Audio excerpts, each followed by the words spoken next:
दोस्तों नमस्कार, मेरे चैनल पर आपका स्वागत है।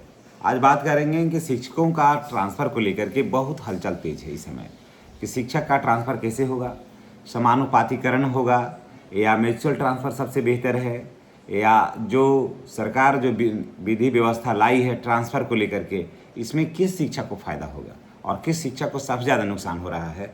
इस सारी बातों को लेकर के हम आए हैं।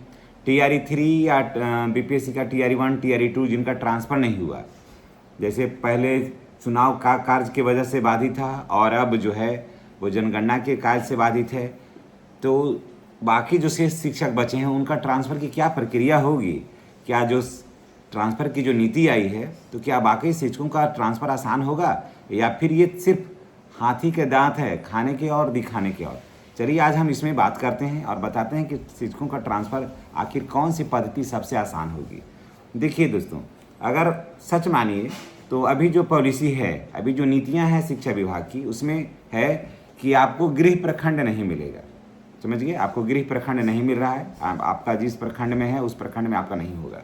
अभी सिर्फ 27,000 शिक्षकों का ही ट्रांसफ़र का अनुमति संभवतः मिला है, जैसा कि अखबारों में है, और सरकार भी पहले कही है कि अभी 27,000 शिक्षकों का फर्स्ट चरण में 27,000 शिक्षकों का ट्रांसफ़र होगा। तो देखिए, अगर म्यूचुअल ट्रांसफ़र होता है, अगर म्यूचुअल ट्रांसफ़र आप लेते हैं तो आपको गृह प्रखंड मिल जाएगा, क्योंकि म्यूचुअल ट्रांसफ़र में सरकार को कोई कसरत नहीं करना पड़ता है। उसी कोटि के शिक्षक को वहाँ सेट कर दिया जाएगा और वहाँ का उसी कोटि के शिक्षक को यहाँ सेट कर दिया जाएगा।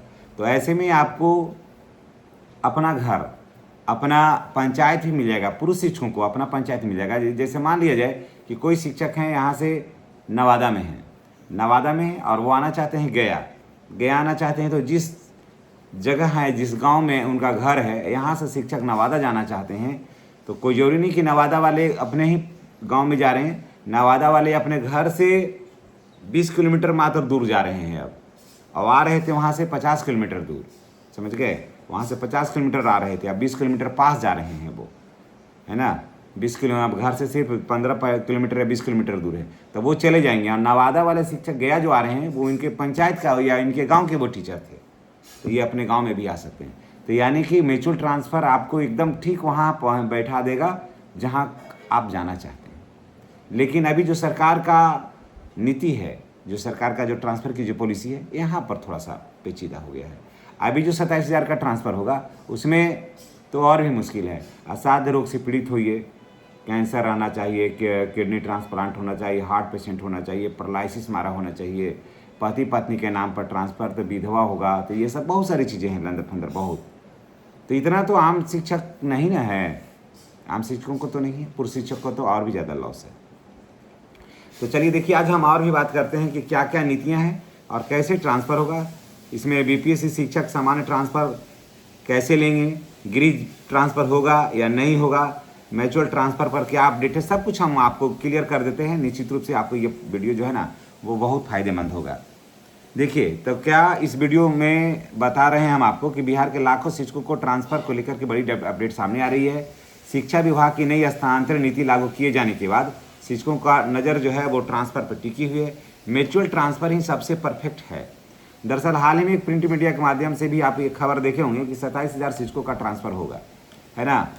27,000 शिक्षकों का ट्रांसफ़र होगा, तो इसमें कौन शिक्षक होंगे, तो मैंने पहले ही बताया कि वो असाध्य पीड़ित होंगे, पति पत्नी के आधार पर होगा, दूरी के आधार पर तो कहीं चर्चा ही नहीं है। शिक्षा मंत्री ने पहले ही स्पष्ट कहा है कि प्राथमिकता शिक्षकों को उनके गृह जिला में भेजने का है, लेकिन गृह प्रखंड तो नहीं मिलेगा, है ना। गृह जिला में उनको भेजा जा सकता है लेकिन गृह प्रखंड नहीं मिलेगा। इसी वजह से बहुत सारे शिक्षक जो हैं वो ट्रांसफ़र के लिए जो है ना वो म्यूचुअल ट्रांसफ़र पर ज़्यादा जोड़ रहे हैं, और वो अपना साथी जो है वो तलाश भी रहे हैं कि हम कहाँ जाएंगे और कौन से साथी हैं। तो आपको भी मैं ये सलाह दूंगा कि आप भी, चाहे किसी भी कोटि के शिक्षक हों, आप भी ढूंढ लीजिए, आप चले जाइएगा। उसके बाद रेशनलाइज जो किया है, तो इसमें तो समझ लीजिए कि यहाँ जो शिक्षक को उठाएगा ना, ये कहीं भी फेंक सकता है। रेशनलाइज के बाद शिक्षक को उठाएगा, 60 शिक्षक पर 60 स्टूडेंट पर 2 शिक्षक रहेंगे इस यानी हर 30 पर 1। और उसके बाद शिक्षक जो बचेंगे शेष, जो यहाँ से जो उठाएगा ना, तो आपको कहाँ भेजेगा इसका कोई गारंटी नहीं है। समझ गए? ये नहीं है कि आपका बगल वाला प्रखंड में आपका होगा, बगल वाला प्रखंड में सीट खाली होगा तब ना, वहाँ भी सीटें फुल रहेगी तो कहाँ जाइएगा। जैसे आपके अगल बगल के सभी जगह कहीं 150, कहीं 500, कहीं 300, कहीं 50 शिक्षक ज़्यादा हैं, तो वहाँ आप थोड़ी ना जाइएगा, वहाँ तो आप जाइएगा नहीं। वहाँ जा सकते हैं किस शर्त पर? अब म्यूचुअल ट्रांसफ़र करा करके। वहाँ आप म्यूचुअल ट्रांसफ़र करा के कि भाई तुम हमारे प्रखंड में चलाओ, तुम्हारे प्रखंड में हम चल जाते हैं, तो तुम्हारी भी इज्जत बचेगी, हमारी भी इज्जत बचेगी, तभी आप जा सकते हैं। और नहीं तो बचा हुआ सीट पर इतना दूर आपको फेंकेगा जिसका कहना नहीं है। अभी से जहाँ अभी काम कर रहे हैं वहाँ से आपको कम से कम तो 40-50 किलोमीटर भी फेंक सकता है। सीट जहाँ खाली रहेगी वहीं जाना होगा। तो कौन जाएंगे वहाँ? देखिए बीपीएससी वाले जाएंगे नहीं, जबरन उनका ट्रांसफ़र नहीं होगा। 5 साल उनका पूरा नहीं है, वो ऐच्छिक ट्रांसफ़र उनका होगा। समझ गए? म्यूचुअल ट्रांसफ़र वो ले सकते हैं, ऐसे नहीं। उसके बाद नियोजित शिक्षक पर लागू नहीं होता है। हर हाल में विशिष्ट शिक्षकों को ही उसमें शामिल करना होगा, क्योंकि इनका 5 साल हो गया है। इनका 5 साल है, क्योंकि पीछे की सर्विस की गणना हुई है तो 5 साल इनको है।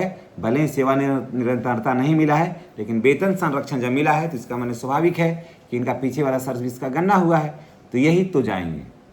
हर हाल में विशिष्ट शिक्षकों को इसमें को जाना होगा दोस्तों। उसके बाद म्यूचुअल ट्रांसफ़र जो है ना वो सबसे अच्छा है, और आवेदन की जो प्रक्रिया है अब शुरू होने वाली है। और जितने भी शिक्षक भाई बहन हैं, मैं उन्हें यही कहूँगा कि आप म्यूचुअल ट्रांसफ़र पर जोर दीजिए और अभी से शुरू कर दीजिए। अभी से ट्रांसफ़र अगर आप ले लीजिएगा, ढूंढ लीजिएगा पहले ही से, तो आपको फिर कोई दिक्कत नहीं होगा।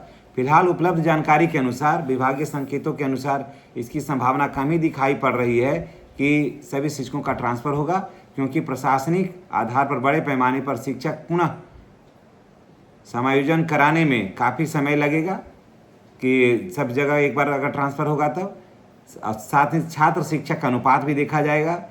तो इसलिए अभी सबसे बेहतर यही होगा कि आप म्यूचुअल ट्रांसफ़र कराइए, और नहीं तो फिर ट्रांसफ़र की जो पॉलिसी है वो और भी पेचीदा हो जाएगा। ये भले लग रहा है कि सरल है, ये सरल नहीं है दोस्तों, ये सरल नहीं है।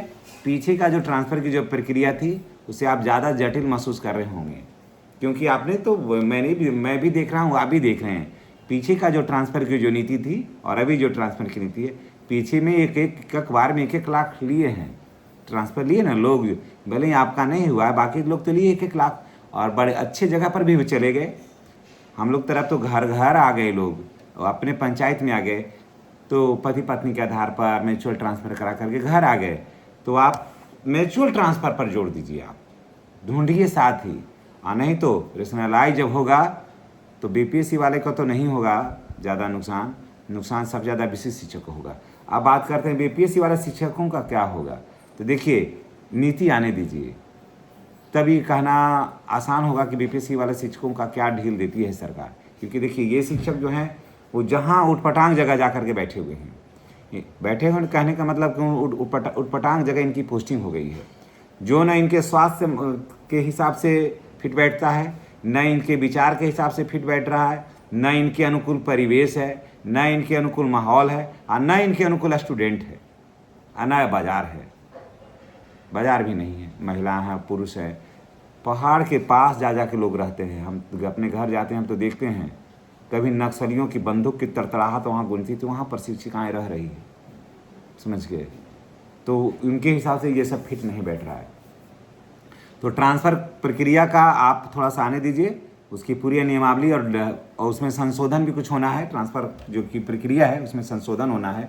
उसमें कुछ ऐसी बातें हैं जैसे बीपीएससी वाले शिक्षकों को ढील दी जाने की बातें हो रही है कि इनको ढील दिया जाए, कारण कि 5 साल होते होते तो बहुत सारे ऐसी शिक्षिकाएँ हैं, लड़कियाँ हैं जो काफ़ी वीरान जगह पर जा कर के पड़ी हुई हैं, उनको बाहर आने का, उसी प्रखंड में, भले ही उसी प्रखंड में हो, तो वहाँ से बाहर लाने का, बगल का माने सड़क के किनारे, बाज़ार के किनारे वाले स्कूल में पदस्थापित करने की भी चर्चाएँ चल रही है।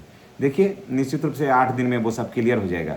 और फर्स्ट चरण में आप हड़बड़ाइएगा नहीं, सेकेंड बार में फिर जो ये इसका जो होगा, जो ट्रांसफ़र आएगा ना, तो उसमें संशोधन होकर आएगा। इसलिए फर्स्ट चरण में जो 27,000 का है, तो इसमें आपको हड़बड़ाना नहीं है, हड़बड़ा के नहीं जाइएगा, नहीं तो एक बार जब चल जाएगा तो फिर 5 साल रहना होगा, ये नियम है इसमें। इसलिए हड़बड़ा के नहीं, 6 महीना इंतज़ार करके जाइएगा, तो सेफ जाइएगा और सुरक्षित जाइएगा। चलिए इसी के साथ हम आपसे विदा लेते हैं। ट्रांसफ़र की नई पॉलिसी भी आ रही है और ट्रांसफ़र की पॉलिसी में संशोधन भी हो रही है। फिर इसी के साथ हम आपसे विदा लेते हैं। नेक्स्ट वीडियो में हमारी और आपकी फिर मुलाकात होगी। चैनल पर नए हैं तो चैनल को सब्सक्राइब करके बेल आइकन को दबाना नहीं भूलिएगा। धन्यवाद।